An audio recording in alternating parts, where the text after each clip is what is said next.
As always, all good things must come to an end, and sure enough, the Sumerians will fall. The reason for their fall? A man by the name of Sargon. Sargon of Akkad. And Sargon of Akkad is going to become the dominant force in the Middle East. In fact, he is the reason that Sumer will fall. See, what had happened was, he was an invader from outside of Sumer, and his idea was utilize diplomacy and a very, very organized military for the purpose of conquering the entire Mesopotamian region. And once he does that, he will set up his dynasty. He will take over the Sumerian system of government. He will take over the religion. He will adopt the Sumerian system of writing. He will create a large bureaucracy to help him control the empire. And with all this, he will spread Mesopotamian culture throughout and beyond the Fertile Crescent. His capital city, Akkad. And it will also be the symbol of his empire.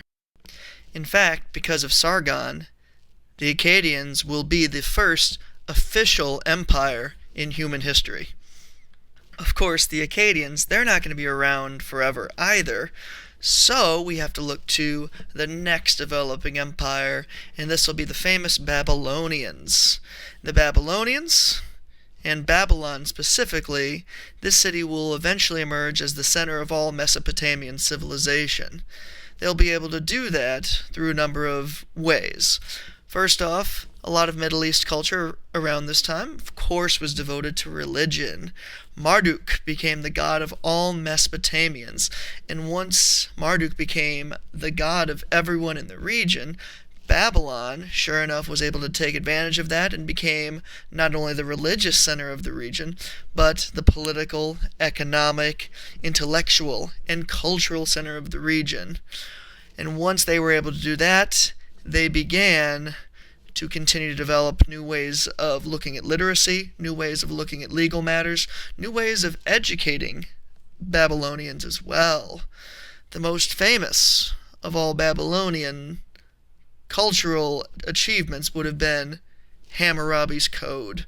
Hammurabi is going to become a leader of Babylon, and it's going to be incorporating Sumerian and Akkadian legal customs, and it will create a written code, in fact, one of the first written code. It'll be inscribed in Sumerian writing itself, and it'll be on stone posts placed throughout the empire. So no matter where you are within the Babylonian Empire, you will be able to know exactly what the laws are. Take about 60 seconds to read some of the laws that were within Hammurabi's Code.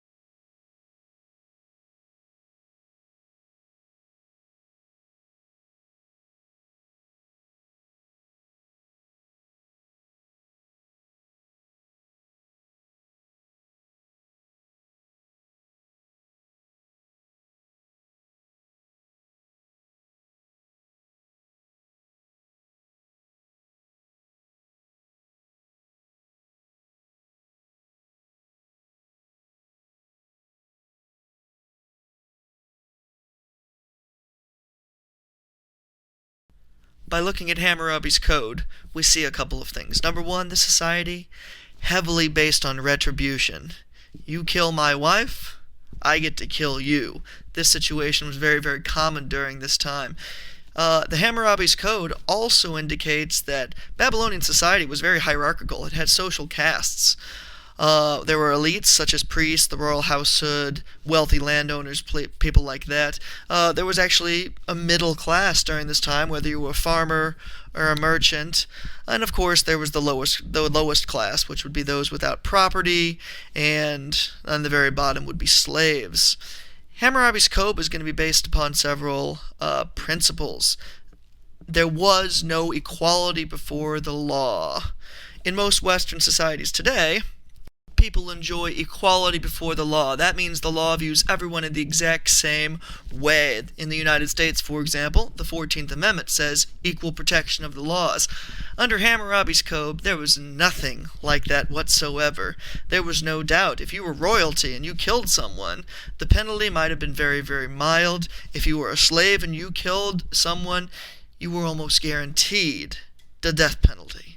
If there were social equals in regards to a crime and a victim, the punishment was equal to the crime. And as for women in the society, husbands had absolute power. Husbands could actually sell their wives and children into slavery here. So this is a very, very unique society where men certainly had the power. But the most important thing with Hammurabi's code was there was a law.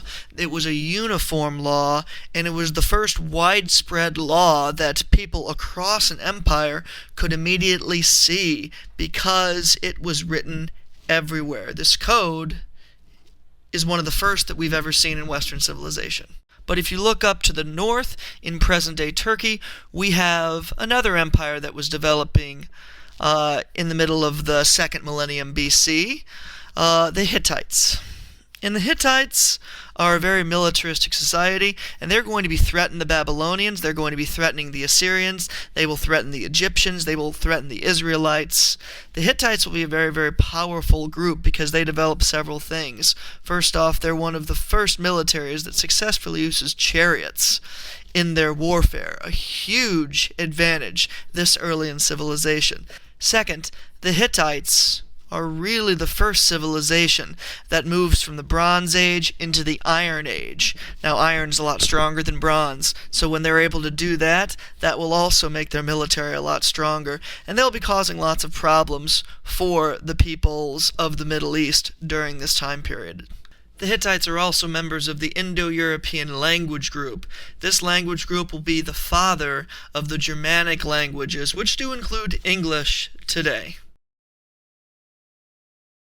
As we continue to march through history, we see the rise of empires, we see the fall of empires, and all of these empires are generally located in the Middle East, and the next empire, the Assyrian Empire, is no different. And the Assyrian Empire will be the biggest empire we have seen up to this point. If you'll notice the slow expansion of the Assyrian Empire, starting in 1800 BC at the dark green, then it goes to the more brown-green color, and it expands more. But by 700 BC, the Assyrian Empire has emerged, has taken over a lot of not just Mesopotamia, but even down south past the Red Sea to the Egyptian city of Thebes, taking control of a lot of Egypt as well. Now, the original Babylonian Empire and the Assyrian Empire will merge together, and one of their most important kings would be Nebuchadnezzar the First. This is not the same Nebuchadnezzar from the Bible. However, his work is going to expand the Assyrian Empire. One thing to remember about the Assyrians, these were very, very cruel people. Oh, the brutality, the torture, the things that they did. But because they were so brutal, they were feared in the Middle East, and no one would mess with them because not only were they feared, they were very advanced in weaponry, and anyone who they conquered in battle, they would either kill or they would bring back to the Assyrian Empire as slaves. This most famously was done to the northern kingdom of Israel, which we'll talk about a little bit later. In the Bible, we read about what happened. The Assyrians came in, they took over the northern kingdom of Israel, and then they carried them back to Assyria. But what they did was they usually chained people together through hoops and hooks in their noses and connected them to the person behind them. Very, very brutal indeed.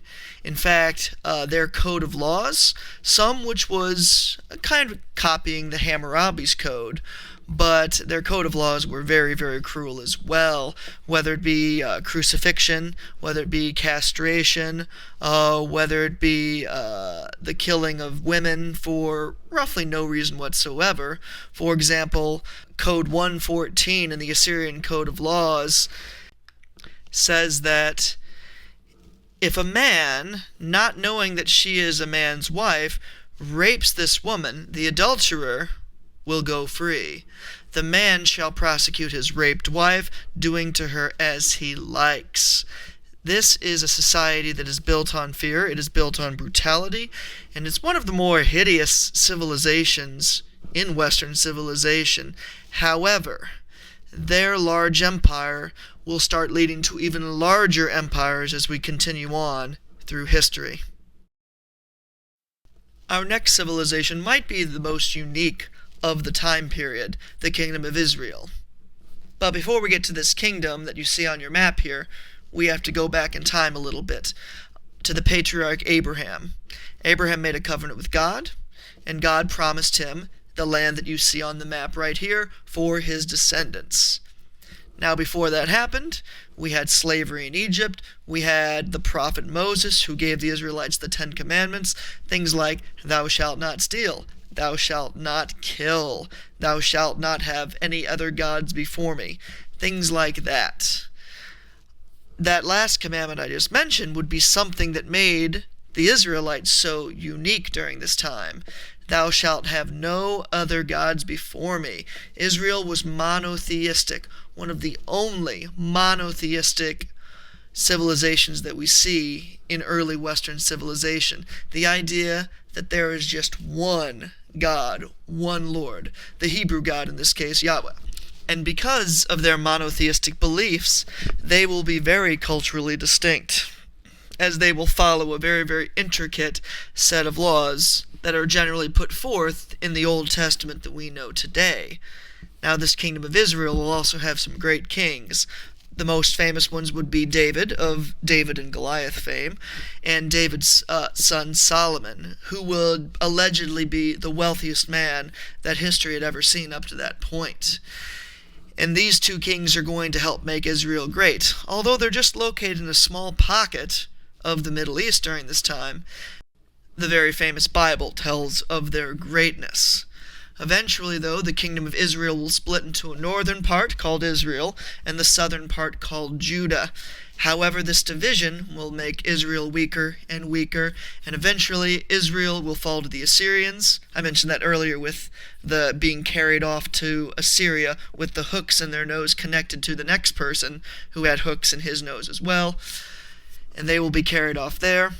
And the southern kingdom of Judah will last a little bit longer because they're more faithful to God for longer, but eventually they too will be carried away by the Neo-Babylonians. You know, we haven't been talking too much about economics of the time period until now. We're going to be talking about Phoenicia here for a moment. The Phoenicians, right on the coast, just to the north of Israel that we just talked about. The Phoenicians were traders. The Phoenicians were wealthy. The Phoenicians are the ones who are going to create the finest ships to sail the Mediterranean. The Phoenicians are going to be the ones who are able to diffuse their culture throughout the Mediterranean because they're the ones who are actually traveling. And in doing so, they will transfer their alphabet, they will transfer their goods, they will transport their culture, and their influence, economically especially, will be felt throughout the Mediterranean Sea in this time period. Now, the Assyrian Empire, it will fade away like all these other empires we've been talking about. And what will take their place for a short period of time before the Persians come along is the Neo-Babylonians, and their most famous leader, Nebuchadnezzar II. Now, Nebuchadnezzar II is the most famous of Neo-Babylonian leaders because he is the one that's mentioned in the Bible the most. In fact, he is the one who throws Shadrach, Meshach, and Abednego in the book of Daniel into the fiery furnace. However, more famous than that would be the Babylonians' final conquering of the kingdom of Israel. I mentioned earlier to divide it into half. The northern half was conquered by Assyria. Now the Neo-Babylonians will finish off the southern kingdom of Judah. And thus the former kingdom of David, the former kingdom of Solomon, will come to an end officially.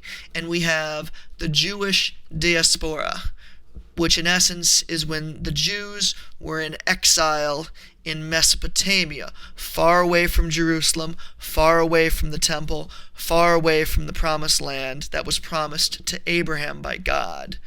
Now this exile will last for several decades, until the new Persian Empire will allow the Jews to go back to Jerusalem. And on that note, we will finish our lecture part 1 on Mesopotamia.